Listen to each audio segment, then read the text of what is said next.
Hello, everybody. Welcome to today's webinar. My name is Bridget. I am the social media guru here at Realty Executives New Jersey, and today we're going to be talking about how a Google search works. Yeah, not necessarily something real estate related today or anything about any of the social media channels, but how exactly does a Google search work? When you plug in your name, you plug in your business, you plug in something into the Google search box, what on earth happens? So let's go through the process.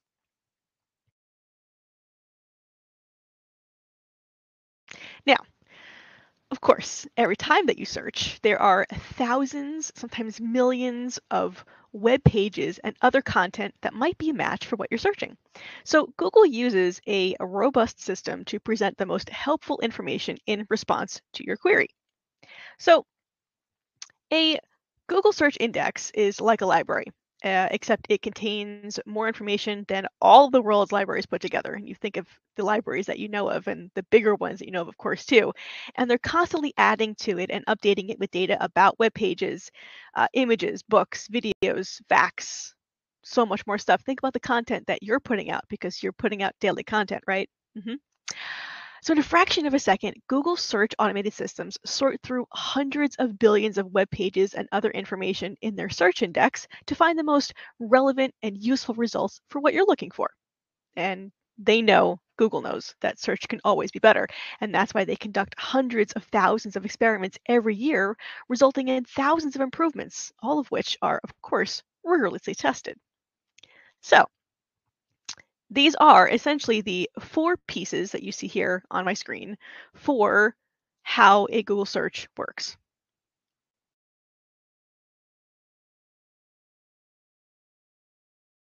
Now, most of the search index is built through the work of software known as crawlers. You've probably heard about that. You've probably heard someone say, we're going to put up something on the web and we have to wait for it to be crawled. Spiders? I always think of that. When I hear about crawlers, I think of little spiders crawling through things like Charlotte's Web, right? And of course, she talks to the animals in the farmhouse there, but think of it that way too. So these crawlers automatically visit publicly accessible web pages and follow links on those pages, much like you would if you were browsing content on the web.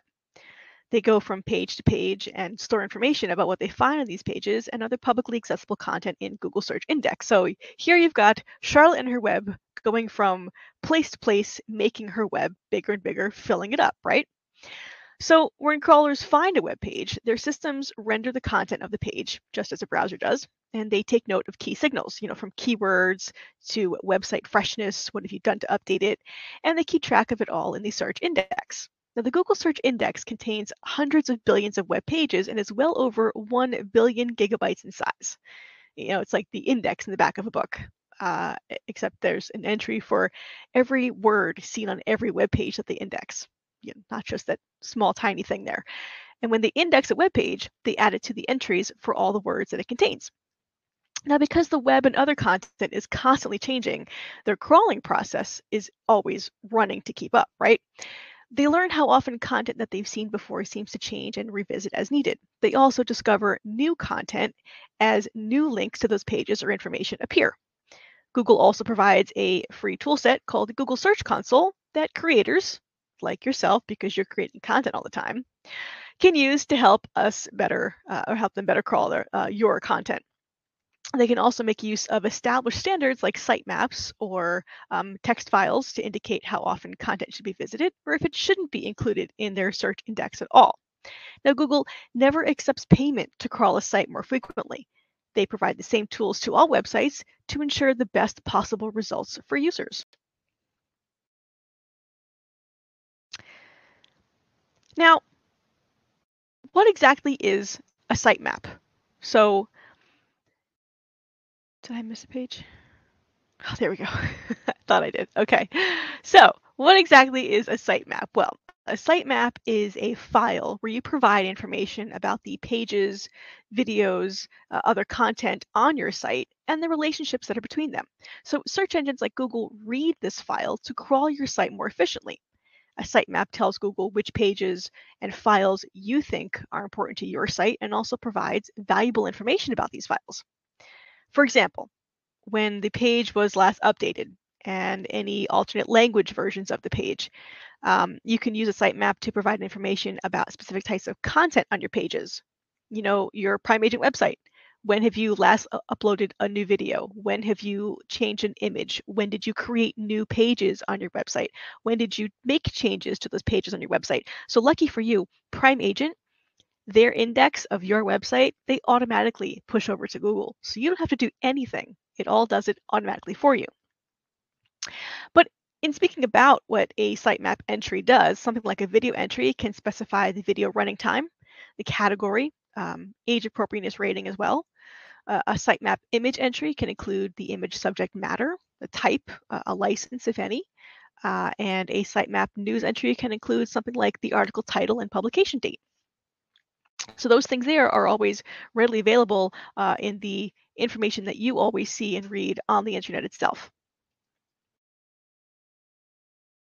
Now, the internet is full of wonderful and amazing things, and it's always been Google's mission to make accessing that information easier and more useful. Unfortunately, the internet is also home to a surprising amount of spam. Surprising? Are we not surprised? And other not so wonderful things that they work hard to protect you from. So let's check out this video on ways in which Google protects you on search.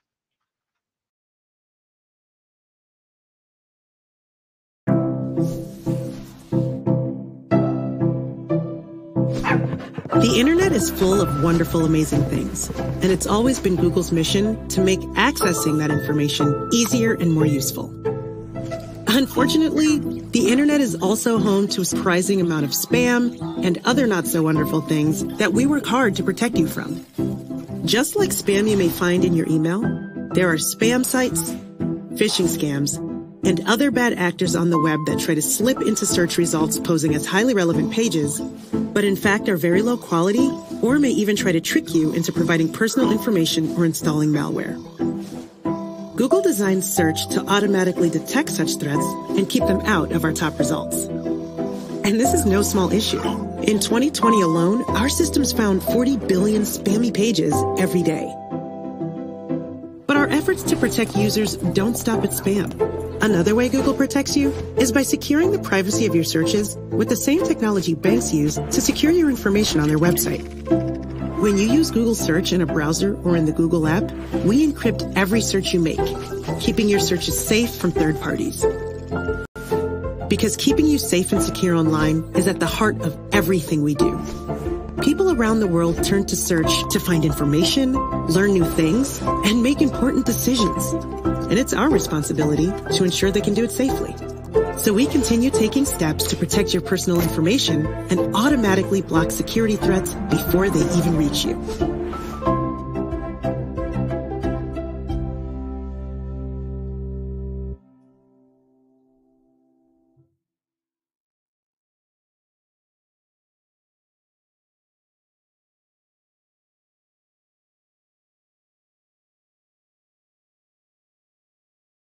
All right, so with the vast amount of information available, finding what you need would be nearly impossible without some help sorting through it. So Google's ranking systems are designed to do just that. Sort through hundreds of billions of web pages and other content in their search index to present the most relevant, useful results in a fraction of a second. So to give you the most useful information, search algorithms, and I know you've heard that word before, algorithms. I say it a lot with Facebook. I say it a lot with Instagram. The algorithms of what makes things appear for you. So the search algorithms in Google look at many factors and signals, including the words of your query, relevance and usability of pages, expertise of sources, and your location and settings. And I said your location pretty boldly there for a reason. Now, the weight applied to each factor varies depending on the nature of your query. For example, the freshness of the content plays a bigger role in answering queries about current news topics than it does about dictionary definitions. So to return relevant results, they first need to establish what you're looking for, the intent behind your query. To do this, Google builds language models to try to decipher how the relatively few words that you enter into the search box match up to the most useful content available. And this involves steps as seemingly simple as recognizing and correcting spelling mistakes. If you sometimes put in a Google search and it says, did you mean to search there's your spelling mistake, and extends to trying their sophisticated synonym system that allows them to find relevant documents even if they don't contain the exact words that you used. So, for example, you might have searched for, I don't know, change laptop brightness, but the manufacturer has written adjust laptop brightness. Well, their systems understand that the words and intent are related, and so they connect you with the right content. The system that they use here, that they've put together, took over 5 years to develop and significantly improves results in over 30% of searches across languages. Their systems also try to understand what type of information you're looking for. If you use words in your query like cooking or pictures, their systems realize that showing recipes or images may be best match for your intent. If you search in French, the most results displayed will be in that language, as it is likely that's what you want. Their systems can also recognize that many queries have a local intent. I'm saying that word again, local. So that way when you search for pizza, you get results about nearby businesses that maybe deliver or have pizza. Now, if you search for trending keywords, their system understands that up-to-date information might be more useful than older pages. So this means that when you're searching for, I don't know, sports scores, right? Company earnings or anything related that's especially new, you're going to see the latest and greatest, most up-to-date information. Next, their system analyzes the content to assess whether it contains information that might be relevant to what you are looking for. So the most basic signal that information is relevant is when the content contains the same keywords as your search query. For example, with web pages, if those keywords appear on the page or if they appear in the headings or body of the text, the information might be more relevant. I'm going to pause there just for a second there. Keywords on the page, and this is really important in creating your own content, creating content for your social media pages, creating content for your Prime Agent website. Words. Words are the most crawled thing that Google goes through. So the more words that you have put out, the more things you have written, the higher up in search ranking you're going to be found. If someone Googles you, Bobby Sue, real estate agent, whatever it might be in that particular sense, the more you've got out there about you, the higher you're going to be organically. All right, so let's go beyond looking at keywords. Their Google systems also analyze if content is relevant to a query in other ways. They also use aggregated and atomized interaction data to assess whether search results are relevant to queries. They transform the data into signals that help their machine learned systems better estimate relevance. Just think, when you search for, let's find something general, dogs. You likely don't want a page with the word dogs on it hundreds of times, but with that in mind, algorithms assess if a page contains other relevant content beyond the keyword dog, such as pictures of dogs, videos, or even a list of breeds. So it's important to note that while their systems do look for these kind of quantifiable signals to assess relevance, they're not designed to analyze subjective concepts such as the viewpoint or political leaning of a page's content, which of course is really nice. Now, after identifying relevant content, their systems aim to prioritize those that seem most helpful. To do this, they identify signals that can help determine which content demonstrates expertise, authoritativeness, and trustworthiness. Example, one of the several factors they use to help determine this is understanding if other prominent websites link or refer to the content. You hear people talking about link back. So you're linking back from your website to someone else's website, vice versa. That's where this comes into play. So this has often proven to be a good sign that the information is well trusted if you're using link backs from places. Aggregated feedback from their search quality evaluation process is used to further refine how their systems discern the quality of information. Content on the web and the broader information ecosystem is constantly changing, and they continuously measure and assess the quality of their systems to ensure that they're achieving the right balance of information relevance and authoritativeness to maintain your trust in the results that you see. So their system also considers the usability of content. When all things are relatively equal, content that people will find more accessible may perform better. For example, their systems look at page experience aspects such as if content is mobile friendly, so that those on mobile devices can easily view it. Similarly, they look to see if content loads quickly, so that's also important to mobile users. But the nice thing about your Prime Agent website is that it is already set to be on a desktop, a laptop, a mobile phone, a tablet, It's already there to be viewed the same on any platform device. So lucky for you, you don't have to worry about that. So information such as your location, past search history, and search settings all help Google to ensure that your results are what is most useful and relevant for you in that moment. They use your country and location to deliver content relevant to your area. So if you're in, I don't know, Chicago and you search football, Google will most likely show you results about American football and the Chicago Bears. Whereas if you search football in London, Google will show you results about the Premier Soccer League. Search settings are also an important indicator of which results you're likely to find useful, such as if you set preferred language or opted to safe search, which is a tool that helps to filter out explicit results. You can do that in your Google settings as well. So in some instances, they may use your recent search activity to present more relevant results. You search Barcelona and recently searched for, I don't know, Barcelona versus Arsenal soccer club there. That could be an important clue that you want information about the soccer club, not the city of Barcelona. Search also includes some features that personalize results based on the activity in your Google account.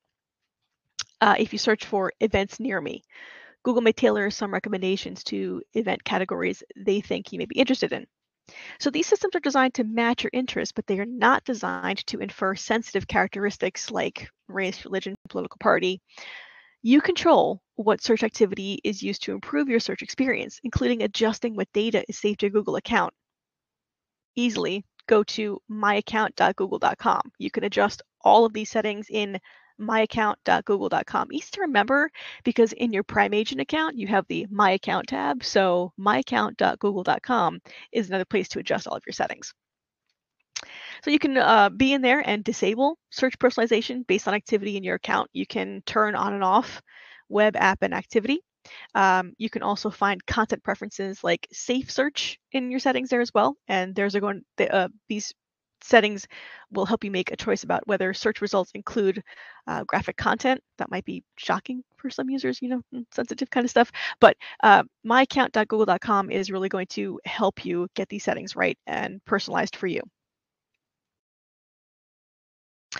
So Google's goal is to always provide you with the most useful and relevant information. Obviously, I've been talking about that now. Any changes that they make to search are always important to the usefulness of results that you see, and that's why they never accept payment from anyone to be included in search results. Searching is just part of what they do, part of the algorithm, if you will. Search has changed over the years to meet the evolving needs and expectations of the people who use Google, from innovations like Knowledge Graph to updates to their systems that ensure they're continuing to highlight relevant content. Their goal is always to improve the usefulness of your results. They pull all possible changes to search through a very strict evaluation process to analyze metrics and decide whether to implement a proposed change. So data from these evaluations and experiments go through a thorough review by experienced engineers and search analysts, as well as other legal and privacy experts, who then determine if the change is approved to launch. Just to give you a fact on that there, in 2020, they ran over 600,000 experiments that resulted in more than 4,500 improvements to search. So how many experiments and how many improvements came from that as they run it through their legal and privacy experts? I think that's a pretty great test that they have to go through. So every single proposed change to search goes through review by the most experienced engineers and data scientists who carefully review the data from all the different experiments to decide if the change is approved to launch. And of the proposed changes that this past year, many never went live because unless they can actually show that a change actually makes things better for people, they don't launch it.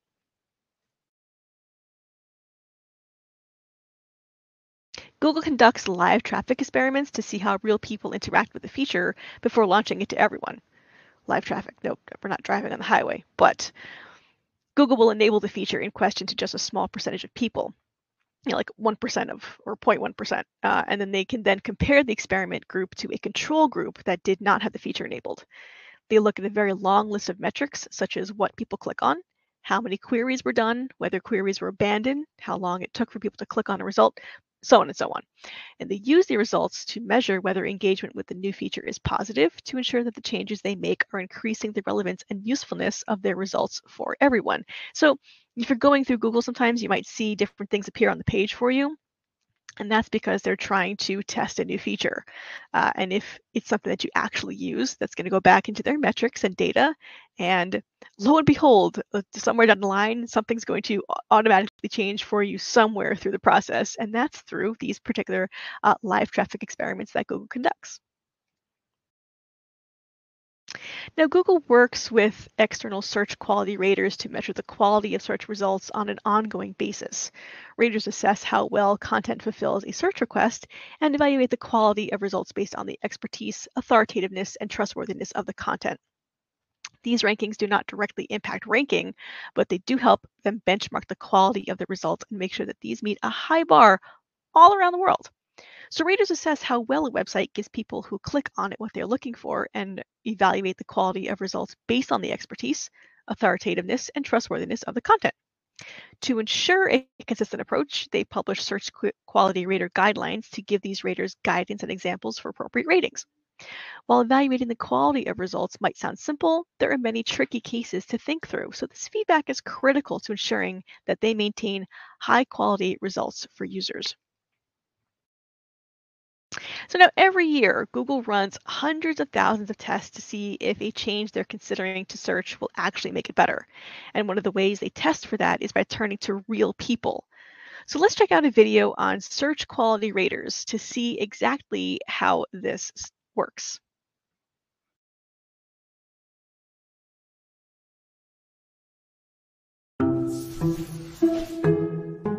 Every year, Google runs hundreds of thousands of tests to see if a change we're considering to search will actually make it better for the people who use it. One of the essential ways we test for that is by turning to real people. We call them search quality raters. There are over 10,000 of them around the world, and though the job title sounds simple, what they do is actually quite rigorous work. It starts with our Search Quality Evaluators Guidelines, a publicly available manual every rater studies and is tested on before providing ratings. This gives raters clear guidance on how to evaluate things like relevance, trustworthiness, and expertise. Then, when we're considering a change to search, we ask a large number of raters to each review hundreds to thousands of searches. For each search, raters see results from 2 versions of Google, and then open every link listed to provide a quality rating for each. Because raters are required to give ratings based on common guidelines, free of personal opinions and beliefs, the rating process demands a lot of additional research, like who an author is and if other reputable sources view them as authorities. Though a rater's task is to give a rating to each page they see, that one rating doesn't directly affect how that one page will rank in real-world searches. Instead, we look at all the ratings from all the raters across a wide range of searches to see which version of Google consistently delivered the highest quality and most helpful results. Last year alone, we ran over 380,000 search quality tests, plus nearly 63,000 with our search quality raters, resulting in more than 3,600 improvements to our search algorithms. And while our search results can always improve, this process has been very effective over the past 20 years in helping us ensure the changes we make meet the quality standards that people everywhere have come to expect from Google.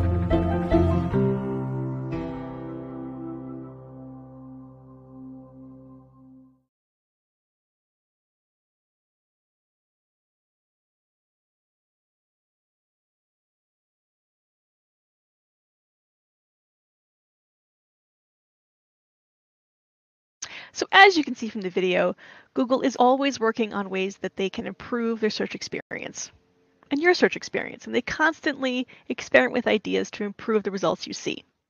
One of the ways they evaluate those experiments is by getting feedback from third-party search quality raters, and quality raters are spread out all over the world and are highly trained using their extensive guidelines. And their feedback helps them understand which changes make search more useful. Raters also help Google categorize information to improve their systems. They may ask what language a page is written for or what's important on a page, and they use responses from raters to evaluate changes, but they don't directly impact how search results are ranked. So Search isn't static. They're consistently improving their systems to return better results, and search quality raters play an important role in the launch process. So in a side-by-side experiment, they show raters two different sets of search results, one with the proposed change already implemented and one without. And then they ask them which results they prefer and why.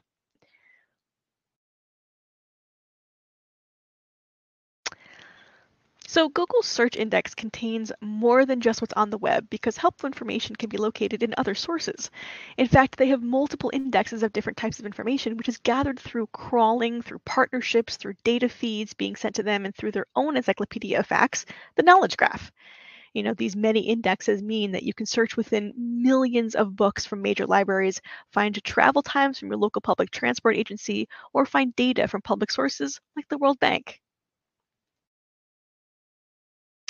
Organizing the world's information and making it universally accessible and useful starts with a Google search.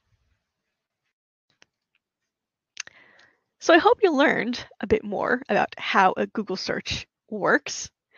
Now, I would say if you have any questions, I'd be happy to answer them, but instead I'm going to tell you, go Google it.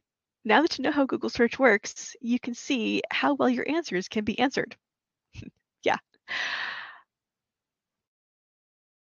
So I see. Hi, George. Thanks so much for attending, and everyone else for attending, and I hope you learned a little bit more about how a Google search works. So, if you have any questions, go Google it. Thanks so much for watching. Until next time.